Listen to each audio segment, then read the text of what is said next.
ఇవాళ మనం కిడ్నీ గురించి కొన్ని విషయాలు తెలుసుకుందాం. మొదటిది క్రియాటిన్ అనేది చాలామంది అపోహ పడుతుంటారు. ఇదేంటి కిడ్నీ నుంచి ఉత్పత్తి అవుతుందా ఏంటి అని అనుకుంటూ ఉంటారు. దీని గురించి ఇవాళ తెలుసుకుందాం. క్రియాటిన్ అనేది ప్రతిరోజు మన కండ నుంచి ఉత్పత్తి అయ్యే ఒక మలిన పదార్థం. ఇది ప్రోటీన్ మెటబాలిజంలో భాగం అన్నమాట.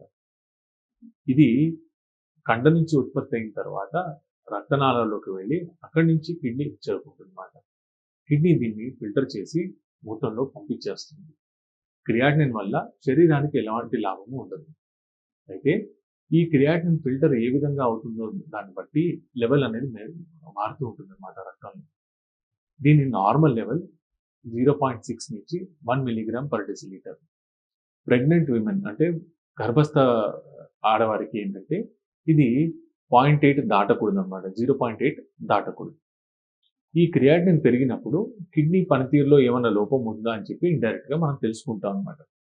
క్రియాటినిన్ లెవెల్‌ని బట్టి కిడ్నీలో గ్లోమెరులార్ ఫిల్టరేషన్ రేట్ అని ఉంటుంది. దీన్ని కాలిక్యులేట్ చేసి దీన్ని బట్టి మనం కిడ్నీ ప్రాబ్లమ్ ఏ స్టేజ్‌లో ఉందో గుర్తిస్తాం అన్నమాట. సో ఈ గ్లోమెరులార్ ఫిల్టరేషన్ రేట్ అనేది సాధారణంగా 60 పైన ఉంటుందన్నమాట.